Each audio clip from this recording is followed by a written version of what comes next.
Common Knowledge is brought to you by PureMTGO.com and InkedGaming.com. Use coupon code CCMTG10 at checkout for a 10% discount on all Inked Gaming supplies and accessories. You can support the show directly through Patreon at patreon.com/common knowledge.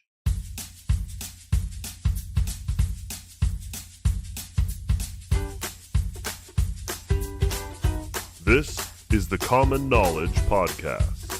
It's not about the cost, it's about the knowledge.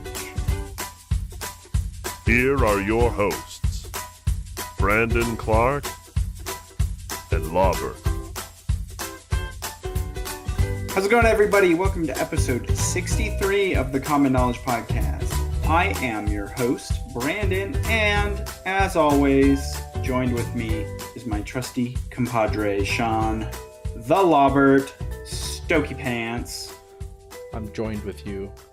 We're now Yes, attached. We are I'm one.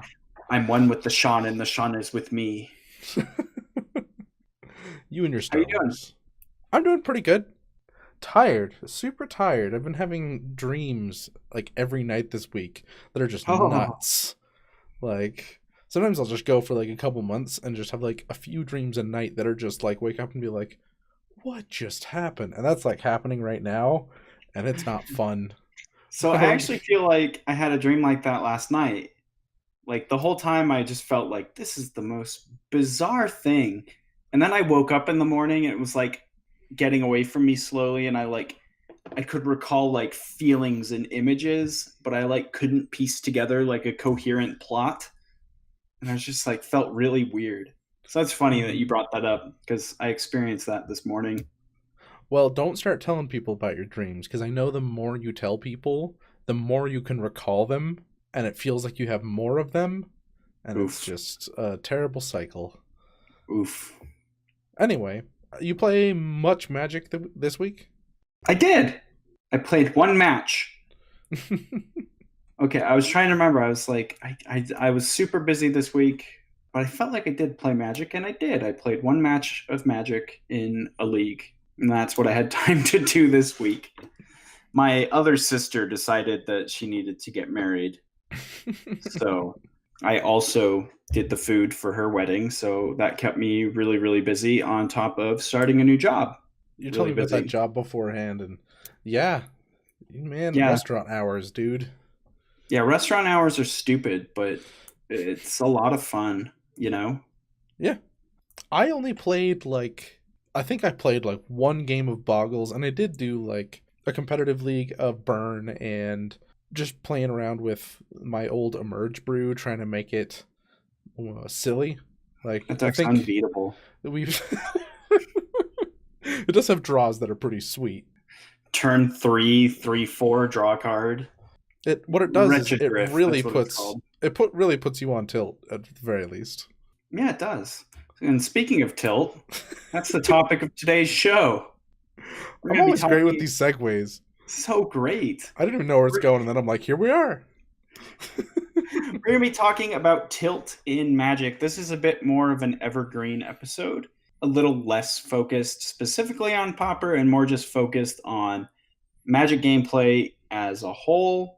But regardless of what format you play, you know, this is probably going to benefit you. Like, unless you play exclusively Commander, if tilt is something that affects you, you should probably just find a new hobby. Well, I was just going to say that this isn't just even Magic. It's really any competitive video game you're gonna get on tilt. Yeah. We're going to talk a little bit about the history of tilt when we get into that. But first, let's talk our card of the week. Card of the week. Okay, you chose it, so I think the rule is you have to read it. Crumbling Vestige is our card of the week this week. And the reason I chose this card this week was because Boggleswell have been just doing really well this month. So I kind of wanted to talk about Crumbling Vestige just because I think it's really interesting. On the surface, this card looks... I don't think there's anything really like this. You know, a land that comes into play tapped, but generates any color of mana on that turn. Yeah, yeah. I think the list is pretty narrow of cards even close to this. Like I think Ash Baron's kind of. Yeah, but I mean, still at the cost of a mana. That's true. Yeah, You there's know? nothing exactly like this. Yeah, you would think that like after I was seeing it in Boggles, mostly after just I heard the deck tech at the Los Angeles Magic Fest, where they kind of had little deck tech clips for the top 8 player profiles, and the Boggles player who ended up winning the whole tournament kind of talked about Crumbling Vestige as the new tech that Boggles players have been using, and it sort of got me thinking of like, could this enable more 3-color strategies or more greedy mana bases? And so I think the biggest thing with this card is that it's a huge payoff in the early game. But the longer your deck wants to go, the worse this card actually gets. And so it kind of gets to a point where, this doesn't really matter. But if you're like a hyper aggressive deck and curve is really important to you, this card's incredible. The biggest limitation on this card is definitely that the mana comes at sorcery speed for the first turn. And so at no point in this card's life, unless you're using abundant growth, this is always going to be sorcery speed mana. That's the first turn is usually the most important. Boggles uses it because it just needs to cast that spell, and it believes that it can, like, just an ethereal armor or an armadillo cloak, the turn that you need it is enough to win the game. So I think if you're gonna try to put this in something else, like the multicolor decks that are more aggressive that exist right now, are people have tried to use, like the Jund or the Gruul. Like, those are some aggressive decks that, they've been flash in the pans, that they're popular for a little bit, and then it's just like they don't have the staying power, they have issues, and those require certain basic land types. And I think if you're going slower, usually you're just going for tap lands, and you want something that you can use at instant speed. So maybe there is. I just know that there's a reason that it's not, but it fits so perfectly into Boggles. Yeah. So I think one of the biggest reasons behind that is this card is so, like you said, it's sorcery speed and it's a one-time sort of use. And then after that, it just generates colorless mana. And like, if your deck can't utilize Crumbling Vestige on curve, like, it just gets so much worse than any other land you could put in your deck. Like, it might as well just be a dual land, a tap dual land at that point. And so decks like Boggles that are so hyper aggressive and really care about, I need to have the exact color of mana on the exact turn that I need it, Crumbling Vestige is perfect. Like, that deck's going to play on curve. That's what it wants to do every time. Crumbling Vestige helps streamline toward that plan.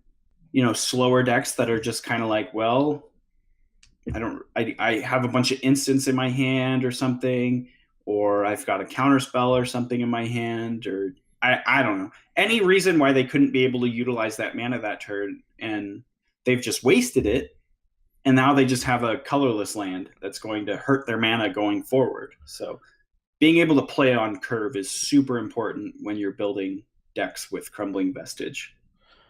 It feels like there's also kind of a constraint where you want to play this land around turn 3-ish, at least in Boggles, because you've got your very dominant first color where all but 3 lands in your deck are just this one basic land type, and then you've got these 3 Crumbling Vestiges just kind of out there. So I think you're like, it's safe to say that this is going to be good in like base green decks, so you can also run abundant growth, but that are aggressive, and then that little splash of whatever other color is for like high impact spells that make it worth it to be 2 colors. And I'm not sure what that would look like, but yeah, I mean, I think there's a lot of space to explore with this card, but I think it's also like very limited, very narrow in the type of strategies that it can enable. So, okay, that's card of the week. Should we talk about tilt? I'm already Let's tilted. yeah, let's talk about tilt. Main topic. All right. History lesson time. I did a bit of research and found out what is tilt. Tilt is a reference to pinball. So when you bump the pinball machine to try to get your Yeah. ball to go up on a different course, the machine will go on tilt. And Yeah. on old machines, it would like sometimes have a thing that like, the tilt would come up red like tilt, and then your flippers would like die and go to their default position, and you would lose that ball. And So except back in the old days, I know that one of the pinball machines I played as a kid, it would just tilt you if you're just playing normally. And so it was that's just so tilting. it was just so beaten up and old that yeah. You just hit the button and it just is like tilt, and you're like, no. Yeah, I mean, you'd have to at least be playing a little bit aggressively, but like it was not called for. I think they just had like the legs on crooked or something like that. I don't know. That's so tilting. But anyway, the term tilt then got kind of adopted by poker, and that's what really popularized it. And so in poker, it's used to refer to when a player would enter like a state of emotional, confusion, where they start to play suboptimally, make, more aggressive plays than they normally would, bet on a hand that they shouldn't bet on. They just sort of start to ignore all of the rules of the game that they've sort of come to learn, of like they ignore they ignore ranges, they ignore, all the signals that would tell them, hey, don't bet on this hand, and then they bet anyway because they're tilted. I used to think that it was because they tilted their hands forward because they weren't paying attention as much anymore, but it's definitely pinball. I mean, I guess they could, but like most poker players, their hands are on the ground. Yeah, They don't. I'm Most this is a poker players while like don't hold ago. their hands. Yeah, But anyway, like shuffle them like Magic players. 2, 3, I 2, had 3, 2. I had so much trouble with that. Like the first time I played blackjack in Vegas, because you're not supposed to touch the cards with two hands. Yeah. You have to keep one hand like off the table or like away from the cards. And I had this problem where I would like have my cards and I'd kind of flip through them, and then the dealer would like yell at me. Like the first time I was playing, I just wanted to flip my cards. So I guess that's why they'll play with their chips instead. Anyway, so what are kind of some of the reasons why people might go on tilt? We do have a list here. First one, most obvious, is you make a misplay. You play bad, and it just makes you feel like you start focusing on that other decision, and you can't make the next decision clearly. Like, one really tough thing is when you make a bad decision and you're like, well, now it doesn't make as much sense to play this card, and my opponent will definitely see that I've played poorly. I'll just hold on to it instead of making the logical decision of admitting your mistake and continuing to play optimally even though you've made a mistake. That's really tough sometimes. It doesn't sound like it would be, but I think we all kind of feel that, right? Yeah. I try to, like, this is so dumb, but like just kind of rewording it in your mind, where it's just like you play the other card and you're like, I guess this only works if you're ahead, of like, look at how much more I could be ahead, and it doesn't even matter. That only works if you're not like about to lose and you play two cards out of order, and it's like, okay, you really needed that. So I don't know. That's a really dumb trick, but anything to make it so that you still play optimally will gives you percentage points. Yeah, I wish I could think of an example of this, but I know like I've definitely seen examples of it on Magic, watching Magic coverage, where the player will like make a mistake, but then they'll still, on their next play, they'll still make the correct play, like despite now everyone knows that, oh, they misplayed, they missequenced their spells. It was still better to like still go through with the optimal line of play, even though you kind of messed it up a little bit. Like, that's still better than like saving face, because I don't know, at the end of the day, does it really matter if your opponent thinks that you suck if you beat them? Like, okay, yeah, Right. I made a mistake there, but like I still made the right decisions the rest of the time and I won the game. Or sometimes you just lose the game and it's a learning experience. Yeah, that's gonna be important through all of this. Of just realize, like, you can't let the previous game affect the next game. I think we want to have that, like, we want to let it affect the next game when we're winning, and then we let it happen when we're losing. And I don't know, do you think that just doing it at all is bad? Because it is definitely positive when you're winning, of just being like, that whole I'm feeling good, I'm making the right plays, I'm drawing the right cards. Because I do that a lot, of like, I just feel unbeatable when I'm winning, and then when I'm losing. Yeah, I definitely have experienced that before. The first PPTQ I won, I didn't think I could. I like knew I was going to win that tournament. Huh. I just knew it. I was playing so much better than all of my opponents. My opponents never knew how to interact with my infect creatures, and I just knew I was going to win that tournament. And I didn't drop a single match the entire day. I went undefeated in the Swiss, and then I just steamrolled the top 8. Hmm. And on the inverse side, though, you've seen me at my low when I'm like, dude, Sean, I've lost 25 games of Magic in a row, and you're just like, that sucks. It happens, and I'm just It's like, I'm the worst. And you're like, no, it just happens. Yeah, and then usually you're angry at me because I'm not doing so bad, and you're just like, I hate you, Sean. How do you keep And winning? How are you so good? you get salty.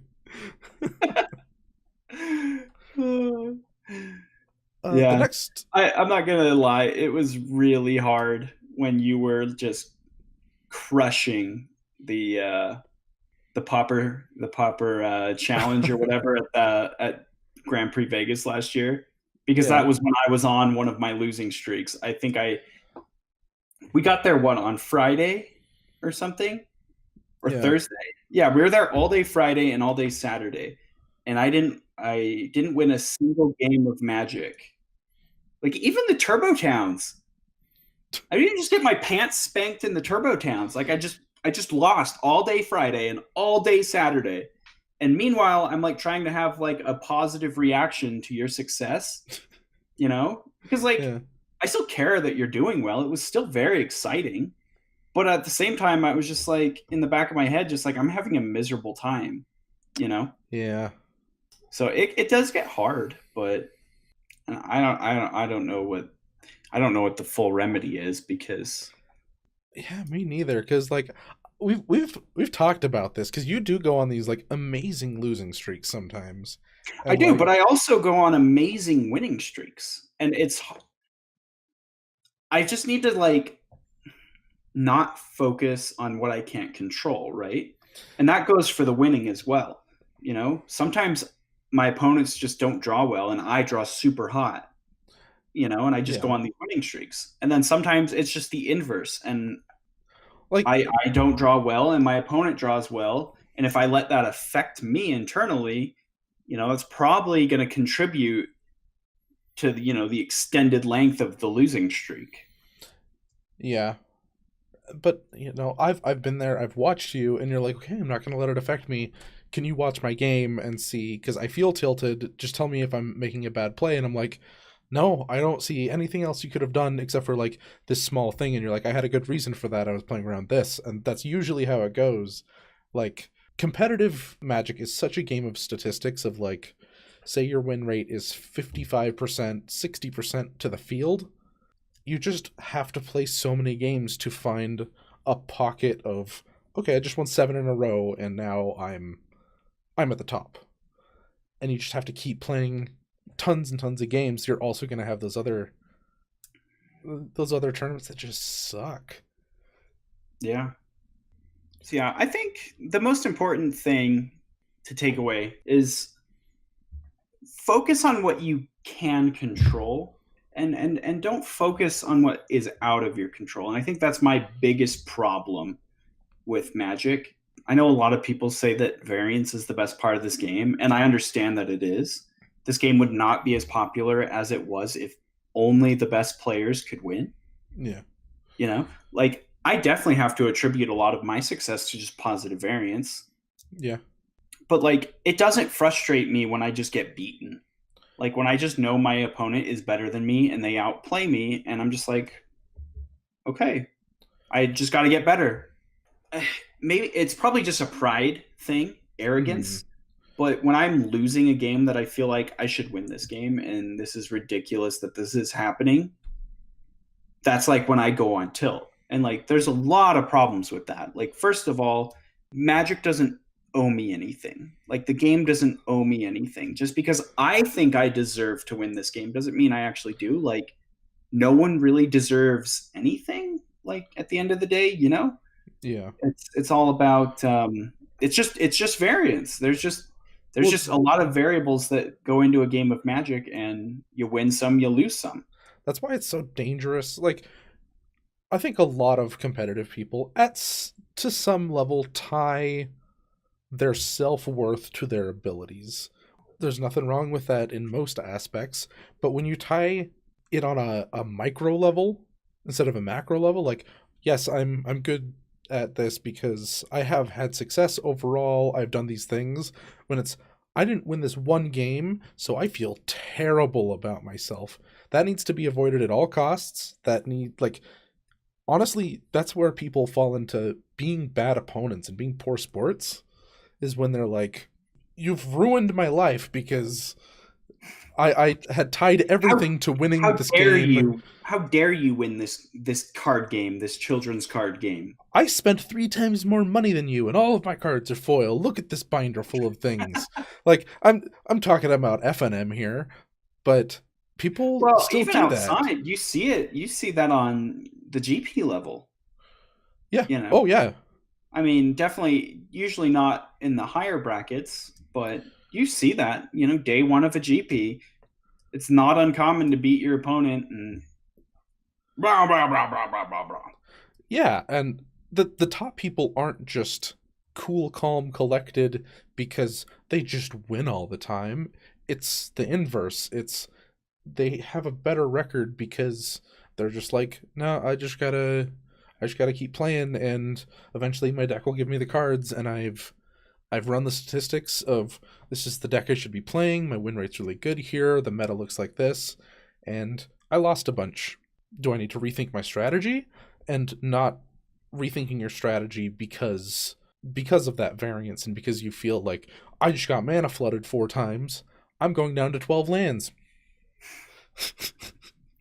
I think that's a super common trap too, because I've already said it during this podcast, but focus on what you can control, not what's out of your control. And sometimes players will take that and go too far with it. You know, I can't tell you how many times especially at limited, like FNM, when I'm drafting, and a newer drafter shows up and it's just like, oh, I'm gonna cut a land, and it's like, well, how many lands are you playing? 17. Okay, what's your curve? Let me see your curve. And they lay their curve out, and I'm like, you have 3 5-drops and a 6-drop. Maybe you should be playing 18. And they're like, oh, but I just flood out so bad. And I'm like, well, it's round 2. You've played 1 match. Like, yeah. How do you have the sample size to determine that you are not playing the right number of lands, or that you should go down, or whatever? Like, focus on what you can control, but like know how to separate what's out of your control and what is in your control. Like, you being flooded is not in your control. You can always go back and ask yourself the question, like, am I playing the right configuration of lands?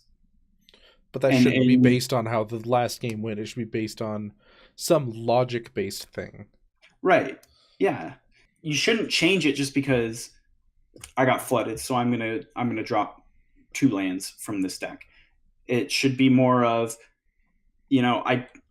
flood out and my mana's like my spells are hard to cast on turn, on curve, or whatever, maybe I need to reevaluate what my mana base is. So Yeah. like when I was playing the red black deck, I found that I was flooding out a lot, but that as the games would get drawn out, I would just draw bounce lands after bounce land, and I never had an issue with my mana. So what I think I ended up doing was I upped the amount of Terramorphic Evolving Wilds Mm-hmm. cards I had, and I cut 2 of the bounce lands. So in all, I cut a full land, but I added an extra Evolving Wilds to still keep my mana the way it was, just because I knew the games were going long. Because I don't have any cantrips, sometimes I'm bound to just start flooding out because I don't have a way to sort my draws. And it's funny that when you say just do what you can control, weirdly my brain goes to, instead of tilting, I definitely need to go grab a slice of pizza because I know I get hangry. Like, I used to play... I don't know. I'm embarrassed to say this, but so I used to play World of Warcraft like a madman. Like, on weekends, sometimes I would wake up at 7 in the morning, start playing, and play until 3 in the morning on a weekend. Like, seriously, Damn, I played Daniel. that long, and I would not think about eating. So I would be doing my thing, and I would just feel angry. Like, I just lost this game. I'm just angry, angry, angry. And I'm, just trying to find my zen, recenter myself, and be like, what is wrong? You shouldn't be this angry about a game. And then be like, I'm starving. I haven't eaten in 10 hours. I need to eat something, and just go eat something and be right back into it because, I'm a 16-year-old kid with nothing else to do because I just switched schools and have no friends. So I just played so much. That's why I think this is other games too, is because I've experienced this. I don't know if any of you are familiar with how toxic the League of Legends community is, but it's amazing. If you're going to play that game for long periods of time, you have to be good at finding your zen, or you're just going to be one of those guys or girls that just punches holes in walls. If you care about games, they can be really infuriating because you can't win 100% of the time. Yeah. I think that's really important to focus on, is finding your zen, like you said, because I really care about winning. I really do. And I know that I take it to the unhealthy level sometimes where I conflate winning with my own self-worth. And if I feel like I'm not winning, I suck, like why?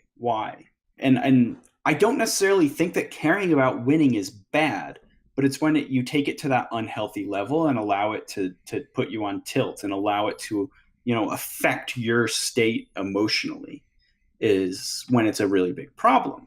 And so I think that I'm going to keep saying this because you said it and I can't think of a better way to say it, but find your zen place. In sports, people have weird rituals, like the football player who hasn't washed his jock strap in 5 seasons. Or mine with wrestling is I had a playlist of like three songs. I had Hollaback Girl by Gwen Stefani.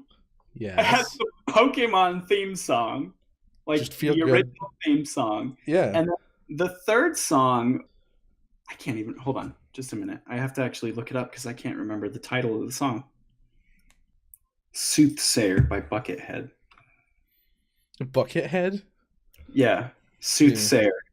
So that was the third song on the list, Soothsayer by Buckethead.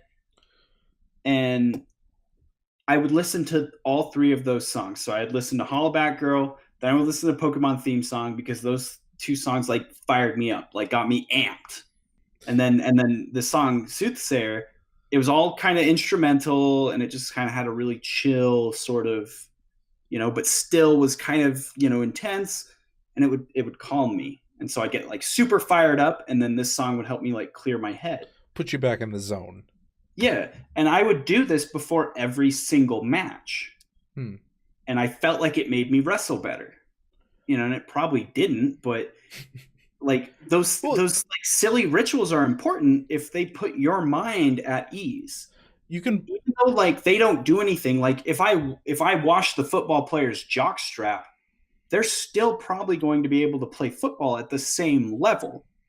But like now in their head, they're like, oh no, my jock strap. And they're not focused on the game because they're thinking about their jock strap, That's straight up the placebo effect, and like, Yeah, no, I guess that's literally what it is, but yeah, it but like they've works for studied, competitors.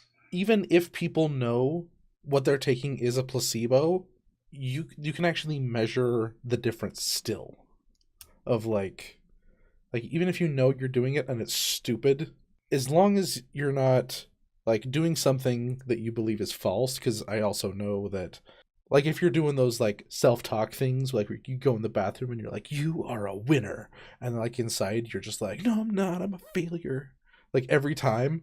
Like if you don't believe it, then it doesn't work. But like Yeah, this is all weird personal stuff, because these are straight up coping mechanisms for a very stressful situation that we're putting ourselves in.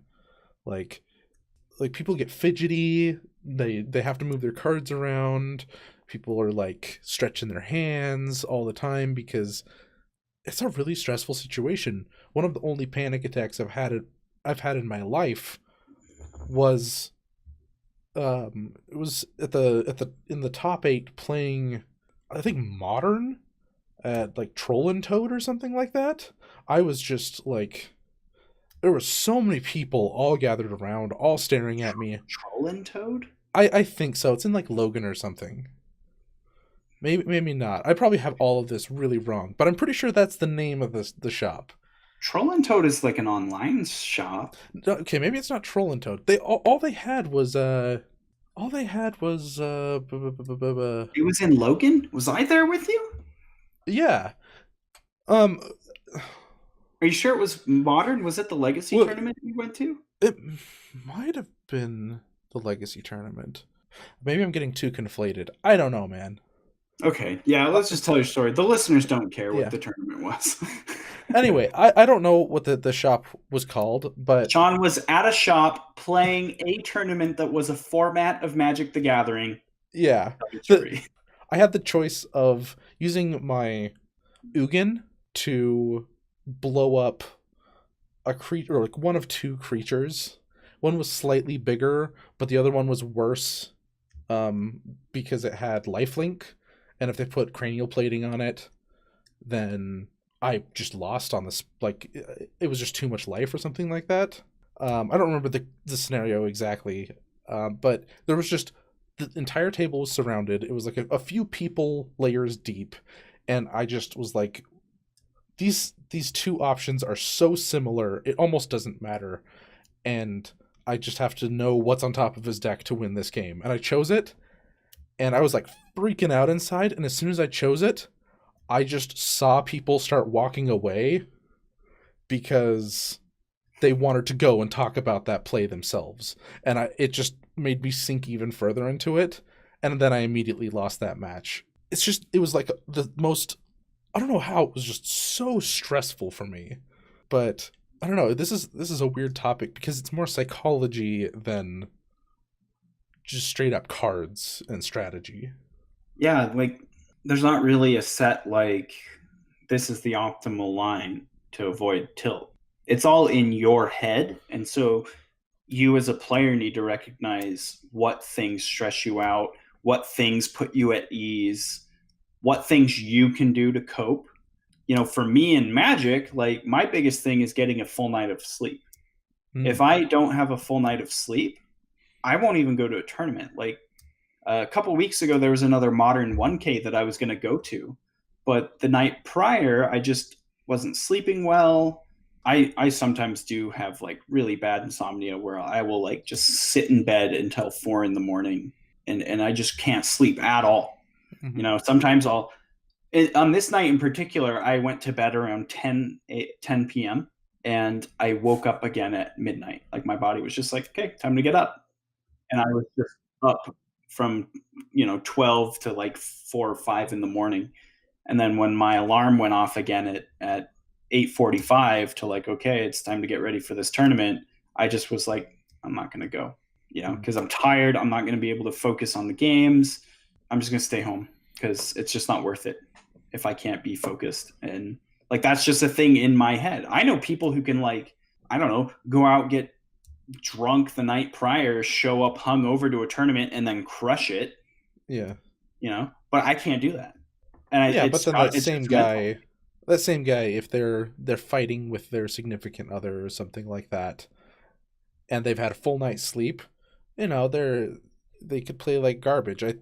I guess there could be the magical person out there that doesn't have a thing that stresses them out in a way that affects their gameplay. There's actually you're just assuming that. No, there was a conversation that a bunch of players had with Ben Stark because Eric Froelich, I think it was at the last Pro Tour or something, or it was at like a recent Team GP. He got a call from home that his dog had run away and that his wife and family are out looking for this dog and they can't find it. And Eric Froelich is like booking a ticket home. And they call him and are like, oh, hey, we found the dog. Everything's okay. And Eric's like, cool, I guess I can stay at the tournament. And Ben Stark was like, what does that have to do with anything? And they're like, well, you being there is not going to affect whether the dog is okay or not. So like, why don't you just stay and finish the tournament? And it's like, well, how am I going to be able to focus on it? Blah, blah, blah. And Ben's just like, I don't understand how you wouldn't be able to focus. Like, it has nothing to do with your ability to play Magic. And then so everyone started creating all these crazy scenarios for like, Ben, would you be able to make the optimal mulligan decision if you had just gotten a text that your grandma died? And he's like, yeah, my grandma being dead doesn't affect what I know about mulliganing. Like, and it was just a funny thing because it doesn't surprise me that was Ben Stark, but saying that stuff. But well, it's good that the other people in the story are pro players who it does affect. Yeah, for sure. That's a big takeaway too. Or these are all things that affect even the best players in the game. And the difference between, I'm going to just say us and them, are how they cope with tilt. Should we talk a little bit about maybe some other things that can affect your mindset in a match? These are all, again, a lot of these are all variants. I think actually everything left on our list is just really comes down to variance, stuff you can't control. Yeah, because there's very few things you can control. I mean, you can't control anything after it's happened either, right? Yeah. So I guess like part of that is just making the best decision you can at the time with the information you have and just moving forward. And sometimes it's going to be the wrong decision, and you can either learn from that or disregard it. And then a lot of other times, it's just going to be, I made the correct decision. I played my spells on curve. I made the right blocks. I attacked when I was supposed to. And then I drew 3 lands in a row.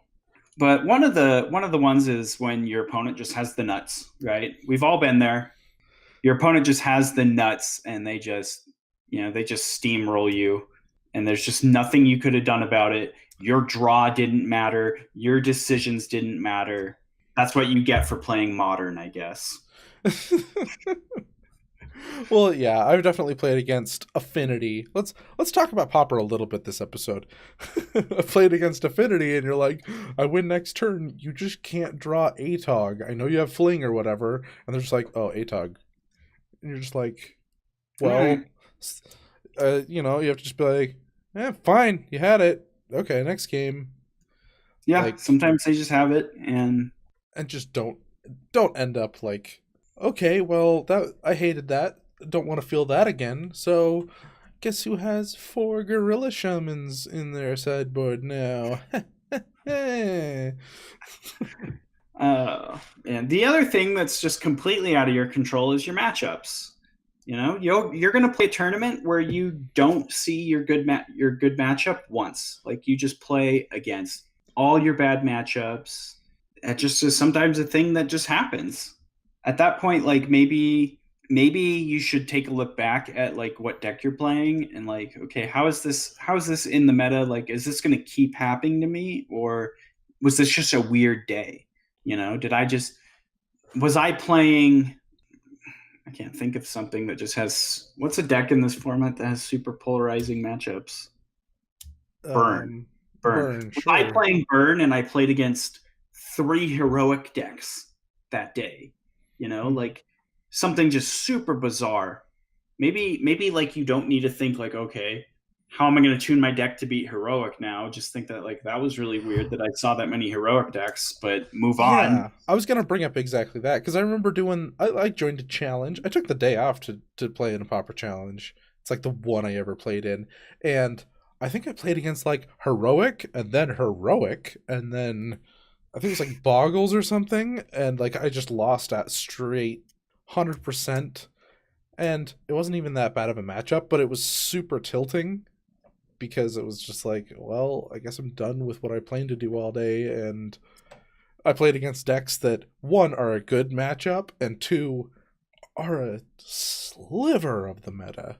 So, yeah, like, it's really just, this is such a game of variance, and that happens. Yeah, and then we kind of talked about this already, but like big losing streaks. We already kind of know what my way of dealing with that is, and that's complaining to Sean. Yeah, talking to somebody that gives a crap, Brandon. Talk to someone Who gives who a gives crap? a crap. I give a crap, Brandon. So it's actually, they talk about how people don't want to hear bad beat stories. Like, don't go Mm. talk to your friends about bad beat stories. And I sort of disagree with that. Oh, Uh, you gotta. like sometimes it just is nice to just vent. Like, this is what just happened to me and it sucked. And having someone just go, yeah, man, that sucks. I'm sorry. That helps. You're like, okay, I feel better now. I got that off my chest. It sucked. It happened though. I'm going to now go play my next game, you know? Yeah. Instead It's of like like having it bottled up of just like, I can't believe that happened to me. I know that I'll lose and I'll just be like, stand up and just be like, okay, where's Brandon? I just gotta tell him. I just gotta tell him what happened. And like I tell you, and I'm just like, oh, okay. Like Yeah. I it's mean, an actionable thing. I guess like if it's going to be your story for the rest of the day, like, oh, this happened to me in round 2. And then after round 4, you're like, your opponent or your friend is like, oh man, I just had this bad beat. You're like, oh, that's nothing compared to my round 2. Oh, and it's just like, get off of it, dude. Like, You're over focusing on it and you're annoying. yeah. Stop it. And I think that, so I think that it's like moderation, right? You can Yeah. like, I think it's okay to want to vent about something to a friend. And I think it's important to have, friends that'll listen to you and give a crap, but like, don't let this be a focal point of like, my entire day is now hinged around this bad beat that I had in round 2 of this tournament. Hmm. Because I don't know, I think people always need a way to vent. And I think that like venting is healthy if it's done like responsibly, like Yeah. I don't think a healthy venting is coming home and beating up a loved one, or like what I do. Wow. I know, I'm just trying to think of unhealthy things, Yeah. or like sneak in the bathroom and or something. physically damaging something. I'll cut that one out. Like it's like physically damaging something, like harming something. I think one way that a lot of Magic players vent that is really unhealthy and like not constructive is when they take it out on their opponents. Oh yeah. Oh, you're such a lucky lucker. You lucked so hard. I can't believe your luck. Don't Oh, put I it on your can't. opponent to be your moral support for them beating you. That takes away Yeah. so much of the joy of winning. Like, Oh yeah. that's so Well, bad. and it doesn't do anything constructive. It just makes you look like an ass, and Yeah. it makes your opponent feel terrible, for their accomplishment. Like one of the ways that I used to vent on my way home from work when I had that job that I hated for 6 years is I would just scream profanity in my car.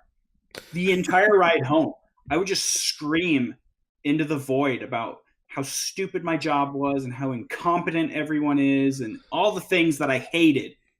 And Yeah. then when I got home, I'd be in a great mood. And so then when it was like, it would get to the point where I would just like, to my wife, like, wow, I'm really unhappy at my job. She was just like, really? You never say anything about it? And I guess I'm like, oh, well, that's because you're not with me for the 15-minute car ride home at the end of the day,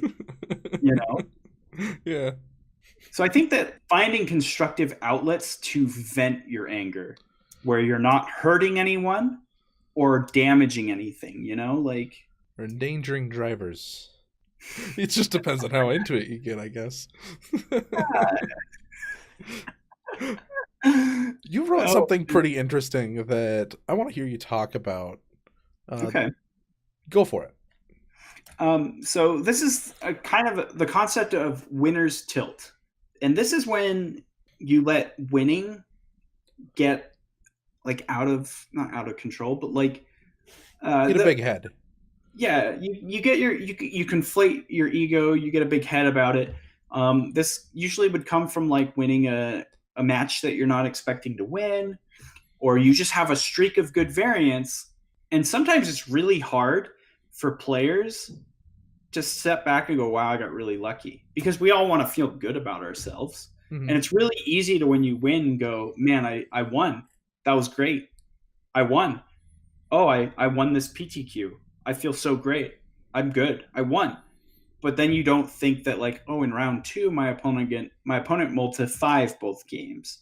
And then in round 4, my opponent didn't make his 3rd land drop in game 1.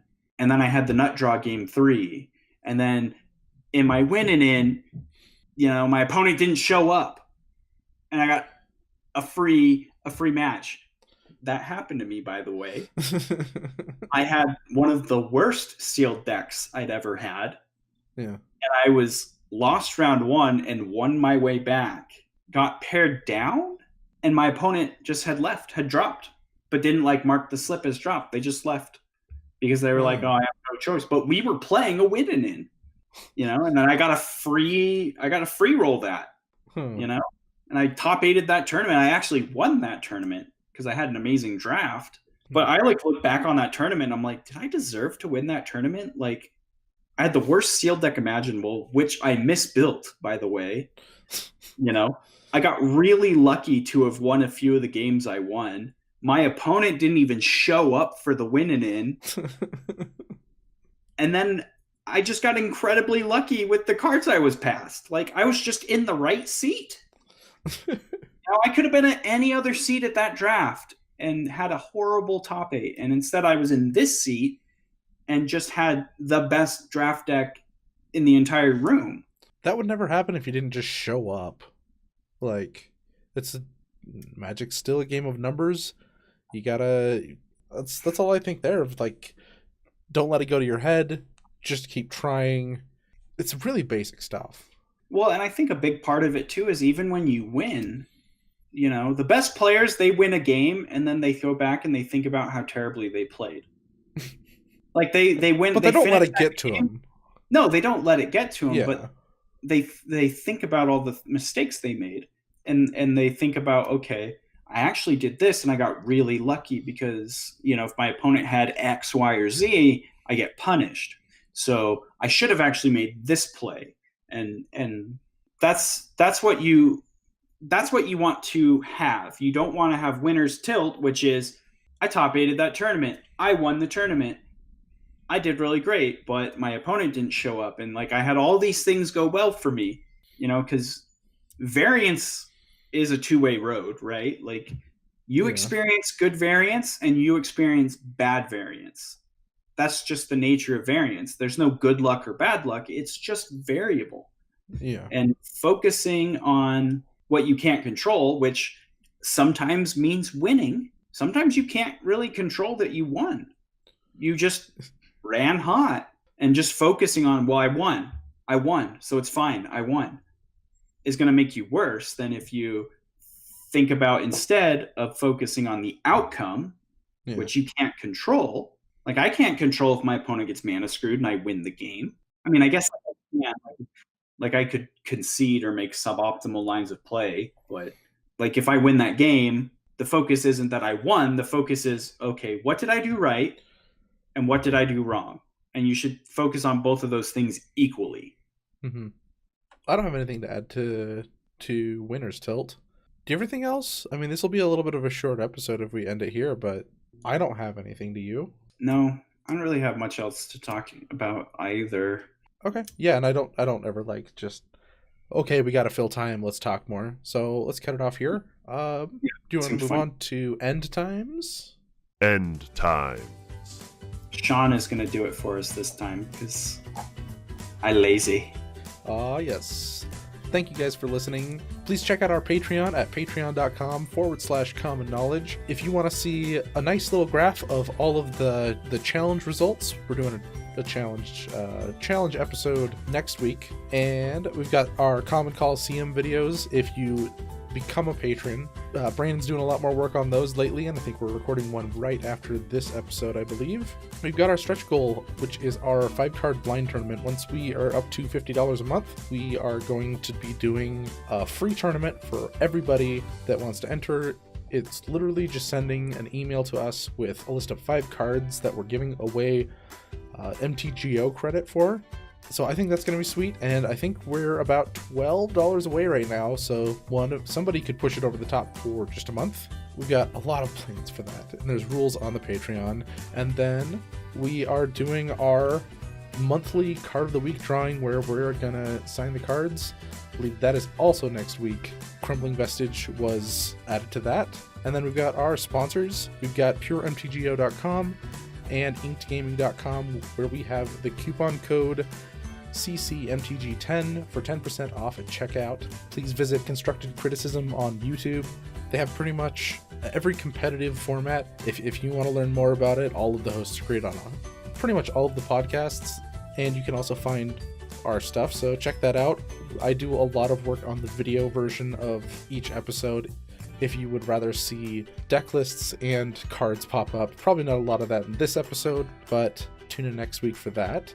You can send us an email at commonknowledgemtg@gmail.com, and where it will most likely get read on the show if it is a topic suggestion or any tidbit of knowledge. You can find us at CK Podcast MTG on Twitter. You can find us on Facebook if you search for Common Knowledge. You can find me on Twitter if you search for Lobbert8, and you can find me on YouTube if you just search for Lobbert. Where can they find you, Brandon? And you can just find me on the Facebook page, Common Knowledge Group, or Twitter at bclark_CK. Thank you all for listening. Bye! Bye forever.